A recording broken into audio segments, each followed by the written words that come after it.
Well, I know a lot of you are curious about what's going on in the Middle East. I tried to make a video, but it got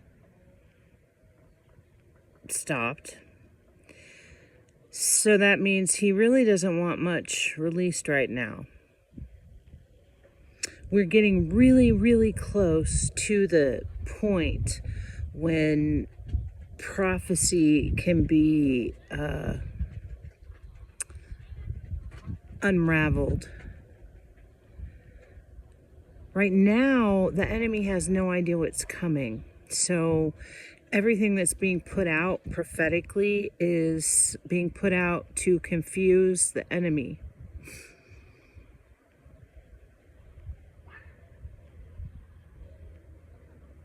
And there's things that I guess he just doesn't want out on the internet right now. But everything's going to be okay.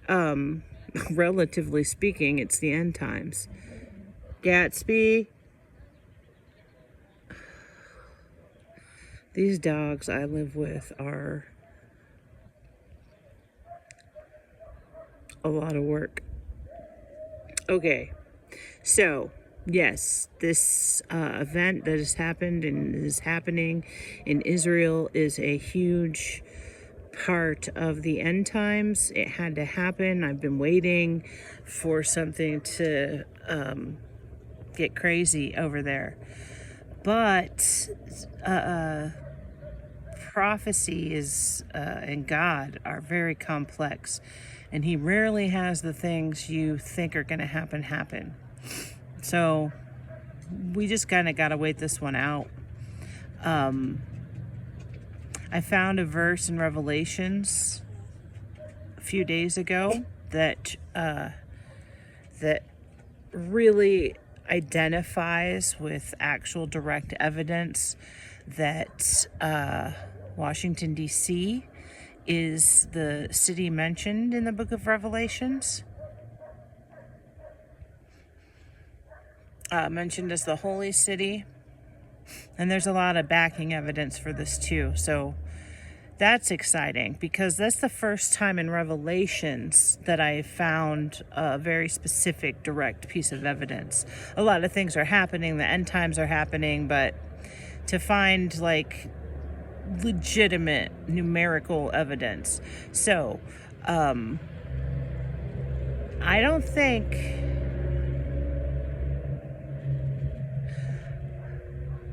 I don't know. He has a lot of prophets, pastors, guessing what this is in prophecy. So to further confound the enemy, all I'm gonna say is that there's a unexpected twist on essentially who God approves of and who he doesn't and why. So, boy, not much meat to this.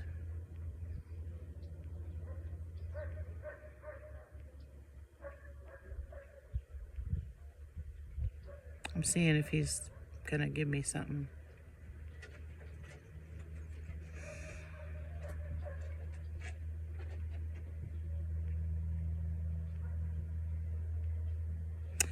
He just used the word tinderbox, meaning the whole world's like a tinderbox right now.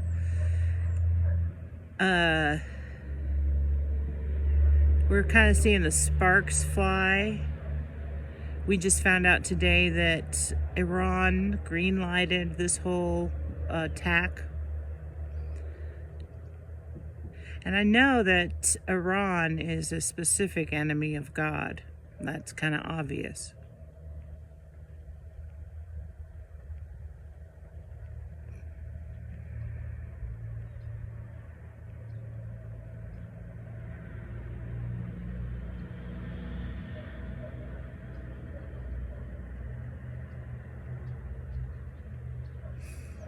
And we just gave Iran $6 billion. See, there's some verses in the Bible that says God is going to punish somebody, And his enemy is going to do a lot of the punishing. And there's a whole lot of enemy, especially in Europe. Now, we've had lots of enemy come up in the past couple of years.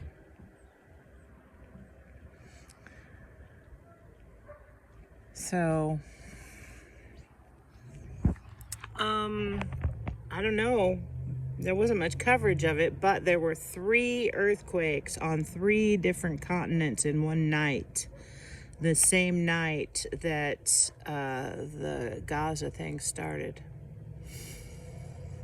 And he had told me earlier that afternoon that there was a lot going on in the spiritual realm.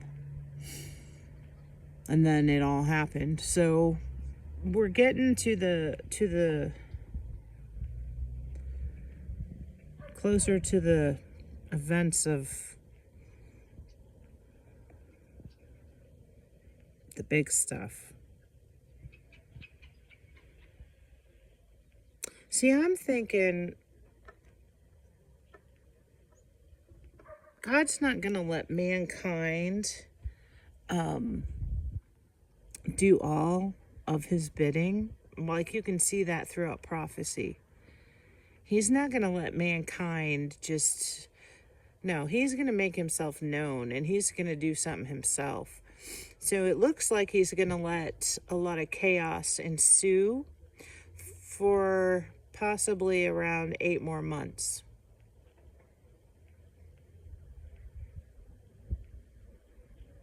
That goes back to that verse I found in Revelations. So he's going to let the world go off the rails. He has a lot of things he has to bring to the light. There's a lot of people that, he's going to punish some people, and he needs them to know why they're being punished. And they'll remember whatever they're doing now by the time he gets to them.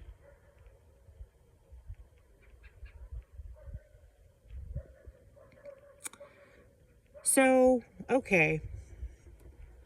The simple answer is we're going to have a lot of stuff happen on the earth that is frightening, and wars and all that stuff.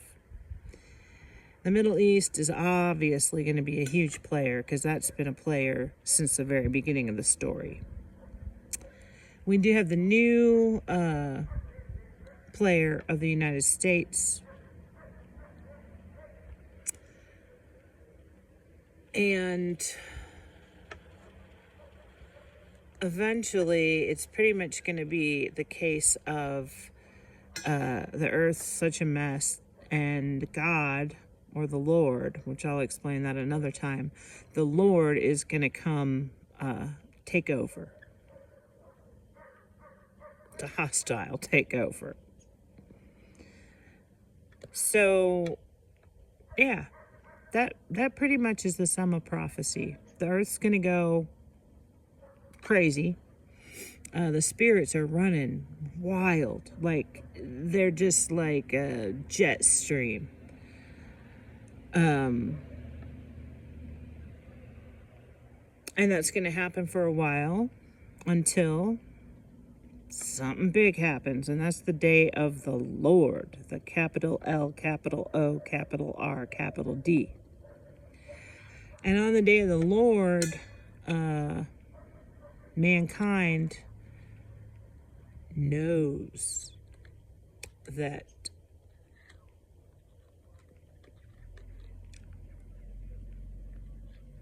reality isn't what they thought it was, because God's in control.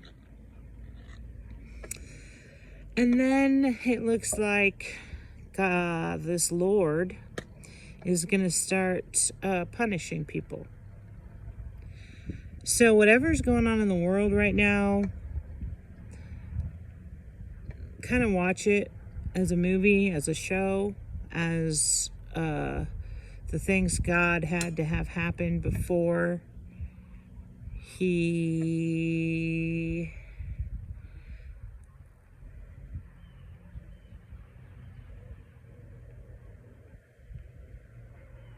showed them how powerless they are.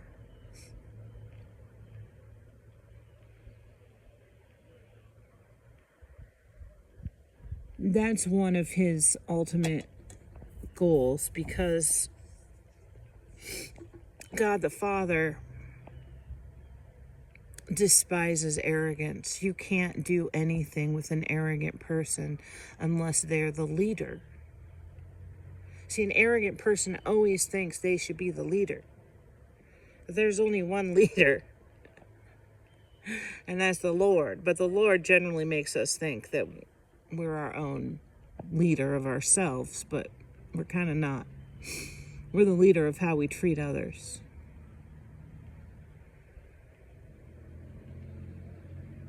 So, 11:11. See, he has me look up at the exact.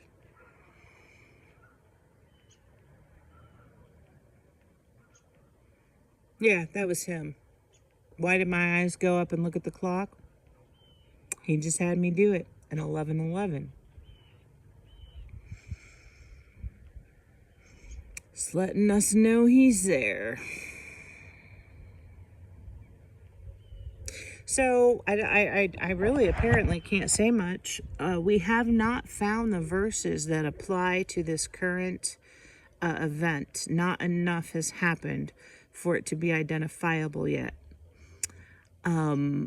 He's showing me that we can eliminate some passages because of this event, but we haven't run across it.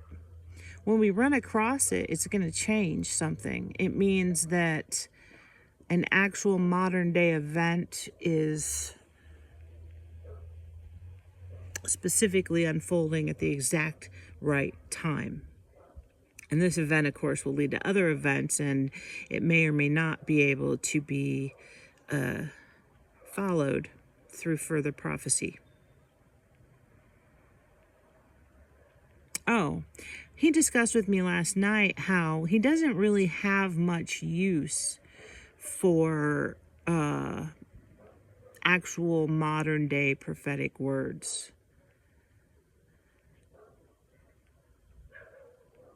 Part of that is because he's trying to deceive the enemy, and they don't know how much of what's currently being revealed is true or not true. So it's more like a game for them.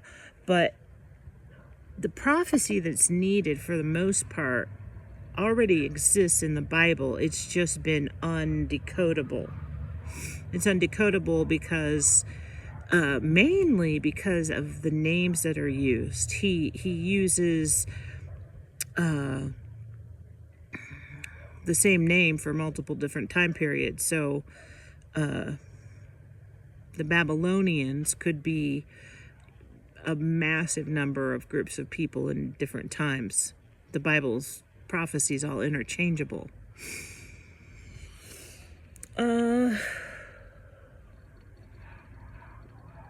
If you're interested in understanding prophecy, not understanding it, but like investigating it, almost all of prophecy that is kind of the fun stuff that would be used to figure out what's going on today is going to be found in the last books of the Old Testament, starting with Isaiah.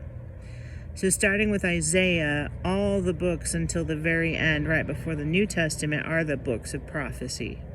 So the Bible's kind of organized nicely. There is prophecy throughout the Bible. So there's a lot of key components, but he pretty much would have to lead you to them. But if you just want to get a picture of, like, the scope of what's coming, those books are particularly interesting. It definitely seems like Isaiah is a broader book than the others. Those other ones seem a little more narrow. And you can see who they are who they're addressed to. Let me see. I just want to do one quick check. Isaiah, it says, "Hear me, you heavens, listen, earth." Isaiah includes heaven and earth. I don't believe any of the other books do. Joel just says, "Hear you who live in the land," and then another book says, "Hear you, listen you, all over the earth." But Isaiah says the heavens and the earth. So Isaiah is definitely a funner one to read. You might find something in there. If anybody finds anything that, I don't know, he leads you to, feel free to leave in the comments. Right now he has my communication kind of spotty. Some days I can talk a lot, and other days he just makes it impossible for me to communicate. He just doesn't allow it. So, sorry if you're at the receiving end of the days when it's not allowed. I'm trying to think if there's anything else. I know, like, everybody wants answers on this Middle East thing, but we really have to find out what side, well, he's pointing out that every war kind of has a righteous side and an unrighteous side. We know that the Palestinians are backed by an unrighteous side, but I also know that God does not like Netanyahu at all. Like, I mean, he does not like that man. It's just darkness and corruption inside. And he's such a powerful man. See, God gave like certain attributes to individuals, and yes, Netanyahu needed to do his job, but men with power who also kind of have the bearing, the I don't know. Something's not right in the Middle East.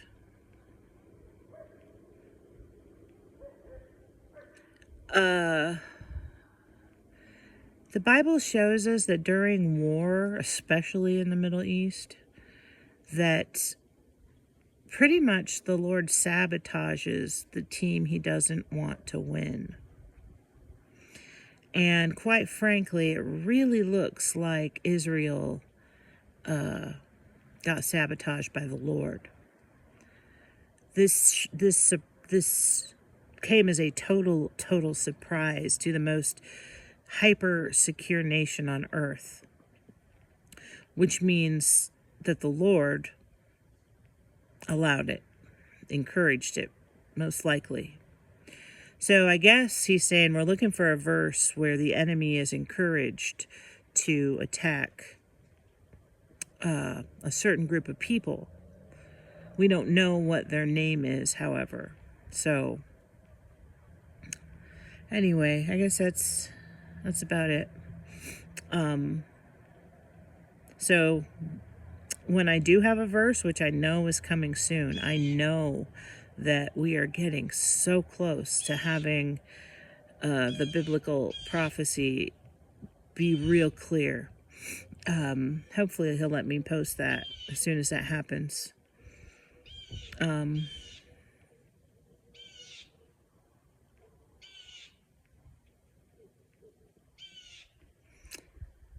I'm asking him if someone wants to pray, what is the prayer for this situation?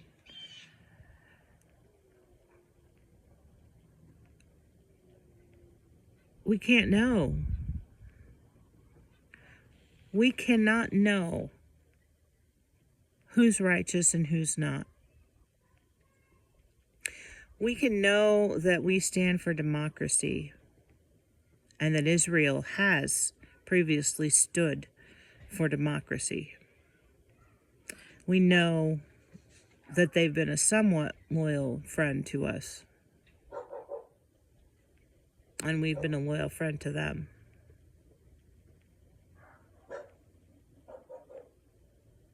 But we can't know what God's plan is. If he's going to chastise a certain group of people with one of his enemies, that's what he's going to do. This is the way of the Lord, which I need to make a video about him.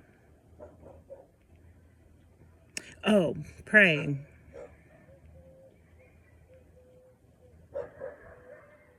It's beneficial for the kingdom if people pray for the end to come quickly.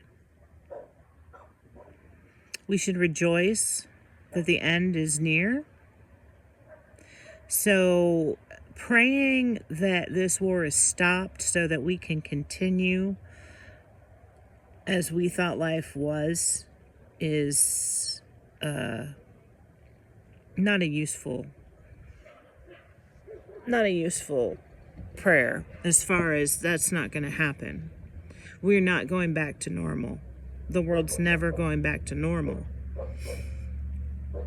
What we really want now that things are heating up is for things to go as quickly as possible.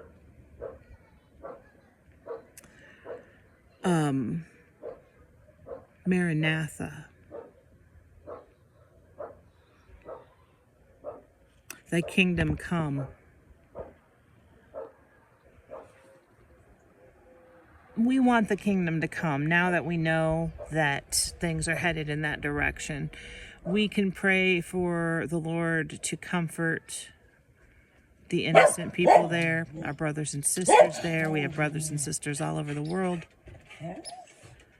But, oh gosh, the stray dog show. Now my dog's gonna go nuts. Other dog's gonna go nuts. My life is filled with the care of dogs. I could have never imagined that 2 dogs could be as much work as the 2 dogs that he controls in my immediate vicinity. Anyway, pray that the end comes quickly.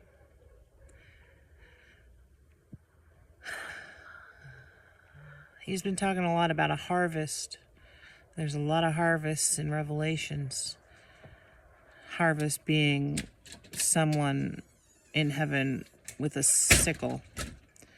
So people are going to die. We can pray for them to die quickly.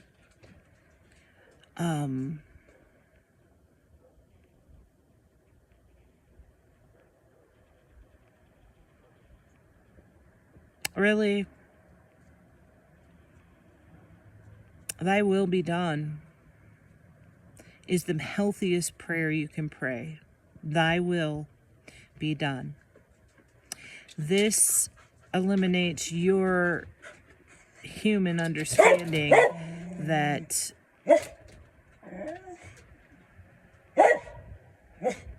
you think you know something better than God. Anyway, these dogs. All right, y'all. Hopefully I'll be back. It's a weird time. There's a lot going on. It's coming, people. It's coming. Amen.